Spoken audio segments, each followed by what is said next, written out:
Good morning, students. Hope everyone is doing well. So far in our last class, we have studied about the open circuit test.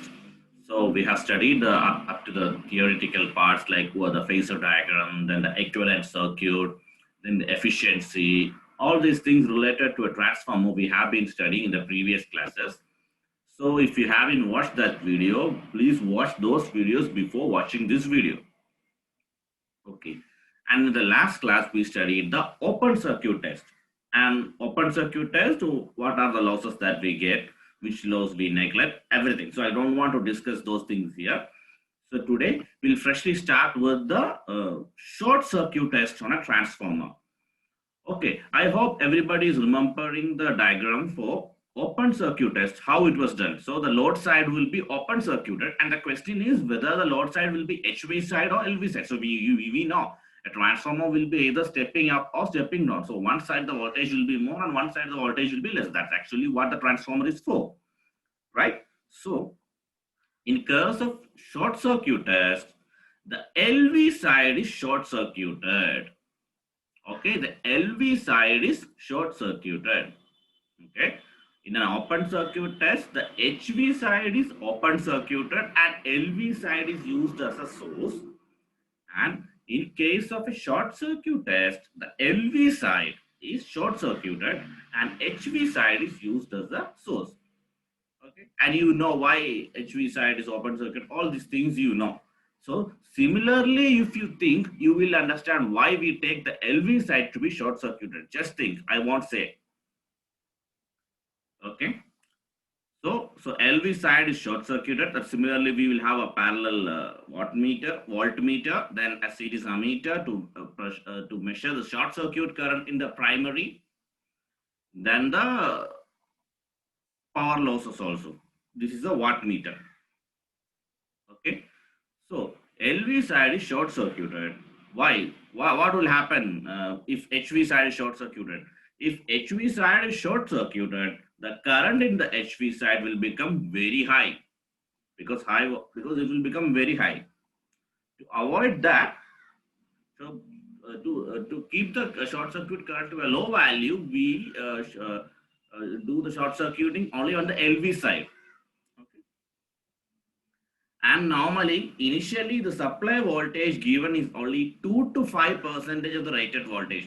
So in the open circuit test, I have told you like we will be applying the rated voltage. But in a short circuit test, initially we give only 2 to 5% of the rated voltage. So that what will happen? So that the flux established with this voltage in the core will be quite small. So the less voltage is applied means the flux established in the primary, because there will be a primary winding and secondary winding, and there will be induced EMF. You know what is the principle and phenomenon happening in a transformer. So similar phenomena will happen, but with the less voltage and less flux. So in that case, the core loss can be negligible because we know that the when an induced EMF happens, there will be a flux involved in the core, and that can result in core losses or the constant losses, right? So if the flux involved is very less, the core losses can be negligible in this case. So in the first case, the copper losses were negligible. That is, in the case of open circuit, copper losses were negligible. Now, in case of a short circuit test, the core losses is negligible. Okay.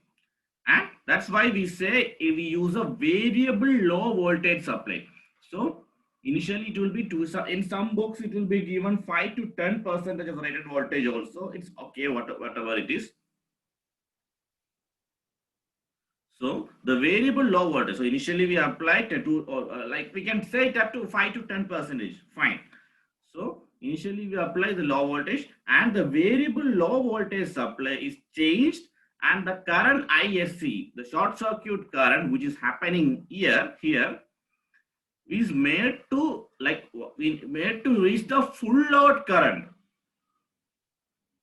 So the auto transformer will be changed, and this current is actually made to happen to be the full load current.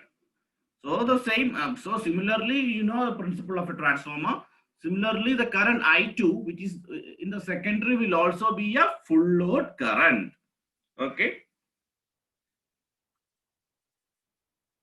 Thus, so it will be a full load current.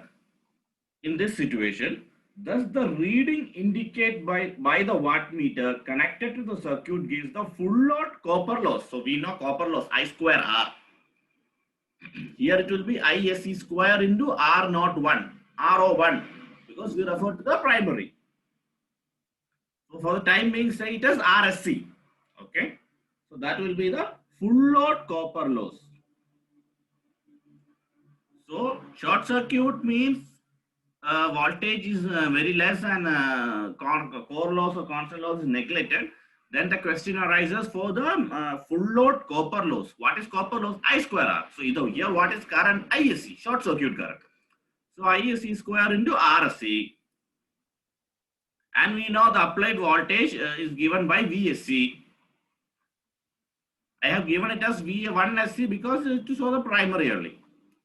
VSC and voltmeter reading is VSC and the full load primary current. I know I told you initially it will be to 5 to 10% and then later it will be increased to the full load. It will be changed such that the current reaches the full load current. So the full load primary current is given by ISC or is equal to I1 and it is given by the ammeter. This is ammeter. Okay, good. Then we will go for the wattmeter. Wattmeter means it gives the power. So that is the copper loss only.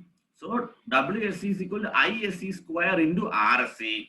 So in terms of the equivalent circuit, it will be I1 square into R01. And you know R01. I am not going to explain it now. R01 is the equivalent circuit of the transformer referred to the equivalent resistance of the transformer referred to the primary.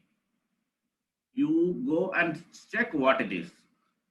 You have the previous video. If you have taken the notes, go and check it out. So RSC is the equivalent circuit of the transformer referred to the primary, that is equal to RO1.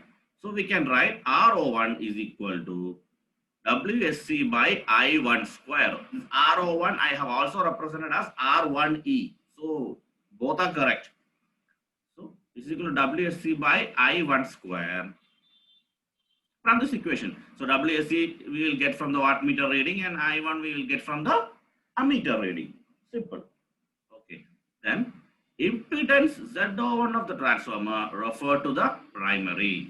So you want to find the overall impedance. So impedance is voltage by current. So VSC also we have from the parallel voltmeter and then I1 is the short circuit current. Both we have, fine. Okay, so this is referred to the primary. So I am explaining you here itself. So if you are telling about referring it to the secondary, then Z02 is equal to Z01 into N2 by N1. Right? If you are going to the secondary means the N2 secondary side will turns ratio in terms of turns ratio. Secondary side will come on the top. So N2 by N1. Going to the secondary means N2 by N1. Going to the primary means N1 by N2. Okay. A is equal to N1 by N2. The total leakage reactance is X01 by root of Z01 by R01. That is impedance square minus resistance square. Now we are considering the short circuit power factor. Simple.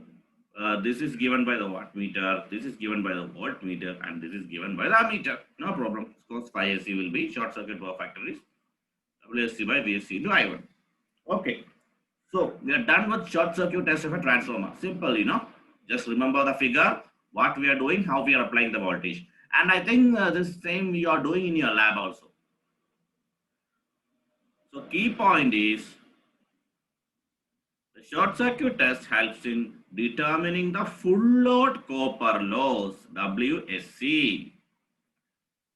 Okay. Then equivalent resistance referred to the primary. So if we have the equivalent resistance referred to the primary, we can find the equivalent resistance referred to secondary also. You know the equation by the turns ratio. Okay. Then impedance referred to the primary reactance, primary reactance X01 also it is found. So we will sum up like both the open circuit test and the short circuit test helps in determining the efficiency of the transformer at any load and power factor without actually loading the transformer, right? Because we are finding the losses. And it also determines the voltage regulation of the transformer with the support of short circuit test data. Yeah, because efficiency is also all these efficiency, voltage regulation, all they are interlinked. So that's all regarding short circuit test. I hope you might have understood the topics. So if you have any doubt, feel free to ask me. So we have so far completed up to short circuit test, and in the next class, I will be going ahead with the auto transformer. And now what we have left is auto transformer and instrument transformer. So any one topic I will be starting with, and after that, complete like 2 hours, we will be doing like numerous problems based on transformer. At least 15 problems I want to do. I will make you do. So that's how I have planned this transformer session for you. Okay.